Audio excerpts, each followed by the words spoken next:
Hello everybody and welcome back inside the box for another episode of Gunpla Kit Bash with me, Kukumatsu. In this episode we need to adapt all the connection points from the different kits and make it work. So, let's jump right in. Okay, I'm pretty happy with how this Barbatos torso is working, but we do have all these other pieces that we now need to attach to that were not originally meant to attach to that. So the goal this week is going to be to adapt all of those to the Barbatos inner frame so that it's basically a snap together kit again. I have it kind of stuck together with sticky tack at the moment, but I want all of these connections to be as if it was a kit meant to be that way. So we have the head, the arms, the abdomen, and the legs to do. Now the legs, of course, are not to the Barbatos frame. They're the Freedom 2.0 frame with the Strike Freedom legs. So I think the easiest one to start with is going to be the abdomen.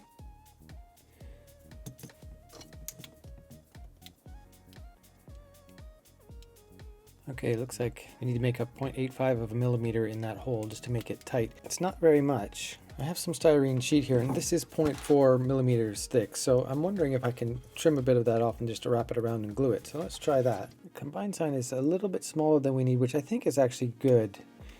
So once I get it glued on there, it might not be perfect, and I don't want it to be the exact same size as the hole that it's going into, because then it will be too tight.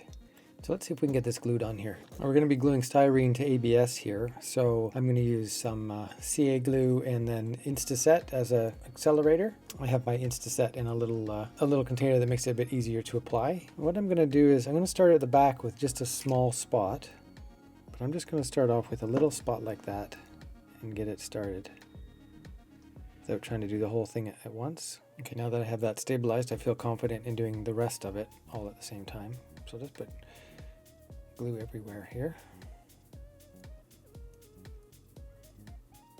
Okay, I think that went pretty well. Let's just see how it fits now in the hole. It might be a little snug. There's just a little bit extra width at the top there, and I'll just trim that back. Where you get the extra is on the seam, because it doesn't stick right to the surface of the peg.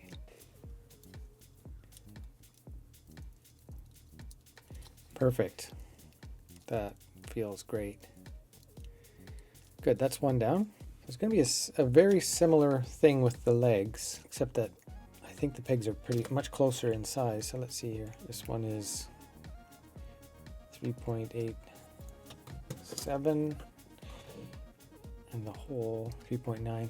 I think with this one I am just going to have to do it with a bit of tape. Let me see what kind of tape I have that might serve this purpose. The thing about using tape for this to just make it a little bit bigger is that you want something that is going to last. Masking tape is a fine solution for the short term, but as soon as you start putting it on and taking it off, putting it on, taking it off, it's going to wear it out pretty quickly. So I have some of this aluminum tape. I'm going to try it. I want something that's nice and sticky that will not come off easily. Okay, I'm just going to take that and wrap it around one time and see how that goes.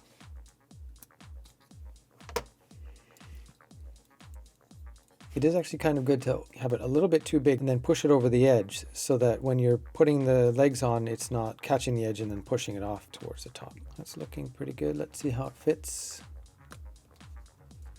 That feels really good. I think that is the solution. Okay, so the two easy ones are done. Those are just adjusting the size of pegs. The next one we have to do is the head.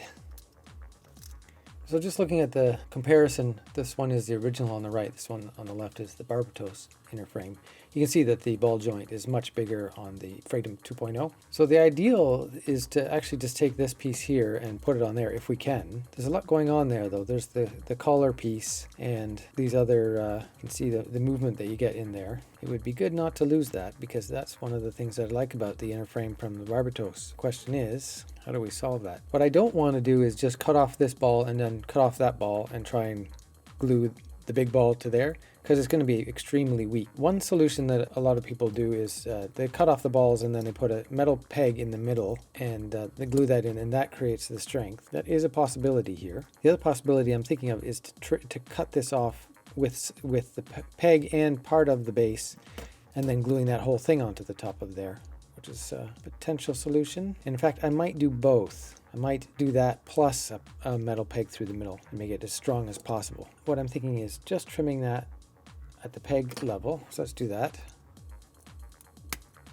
And then we'll trim this with just a little bit there. So I'll just use my little razor saw here and cut carefully along there. The reason I want to keep the plate on there is it just helps with it not being too twisty. It really is a small peg, so I'm actually going to use just a regular push pin as my peg that goes through. I have these very fine drill bits, and I'm just going to very carefully drill in to here with that. The nice thing about just doing it by hand is you can take your time and be very gentle, and you can really feel what's happening. So that allows me to get the pin in there. I'll do the same on the other side. Locking forceps are great for this kind of work because then you can really hold your piece securely and then concentrate on getting it in the center.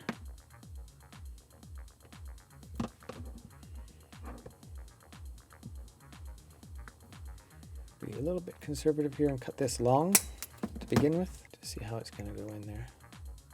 Okay, trim it back a little more. That is very snug in there, so I'm actually not going to worry about gluing that side, but I am going to glue this to it. I'm going to glue that right there. I want to make sure that I don't interfere with the mechanism that's down there, so I'm just going to put a little bit of glue on each side and on the peg itself. And leave it like that. That's great. That feels very secure on there now. Mechanic still works. Head goes on nicely. Comes off nicely. Looking good. Good, so now we have 3 out of 4. The last one is the arms. So I've cut off the peg from the original kit, and basically what I want to do is attach it to that. So it's going to end up attaching like so. So the thing that we want to retain here is the movement of this piece so that the arm has that flexibility. But I don't trust just gluing that straight to there and leaving it like that, because a lot of pressure, even more so than on the neck, is going to be applied to that area.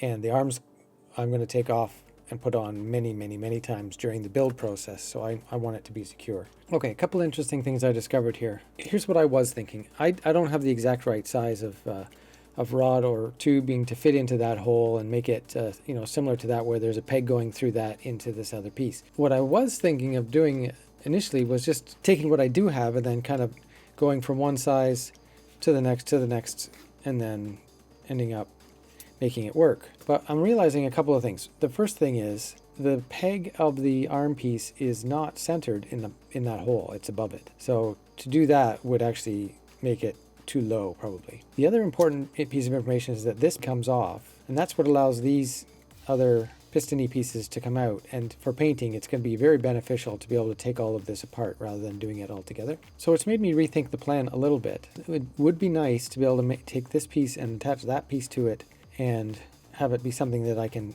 reattach as one. The tricky thing there is that the only gluing surface I have is really that around there. So what I'm thinking now is I can glue that on exactly where I want it. Then I can drill small holes around this plate into the other piece and then reinforce them with more pins and glue them in. Okay, I think that is the solution I'm going to go for. Let's get these glued to start, and then I will do the drilling and reinforcing second.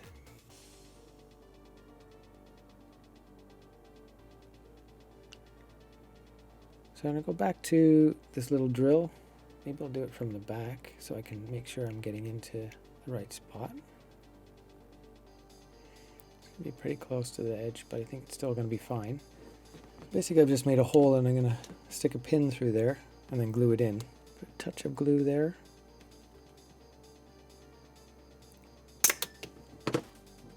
A lot of times when you do this sort of thing, I think you could just leave it sticking up a little bit depending on the application, but this is going to end up rubbing against there, so I'm going to actually file that nice and flat. There we go. That is looking great. I'm going to repeat that process on all 4 corners on both sides, and that thing I think is going to be plenty strong. Okay, those are on there pretty tough now. I think that they're strong enough for what we need, and we'll get them back on here. Make sure they still fit. There we go. That is working really well now, and I gotta say, looking super cool. The inner frame is just so great. I gotta showcase as much of that stuff. Once we get the panels going on, I don't want to cover up all of this great stuff. So I'm really happy that's all stabilized. It'll be much easier to work with now without having to sticky tack everything on every time, and we can get working on the panels next. Thank you very much for watching. That is the end of this week's episode. Please consider supporting the channel by giving me a like on your way out, and we'll see you in the next one. Bye-bye.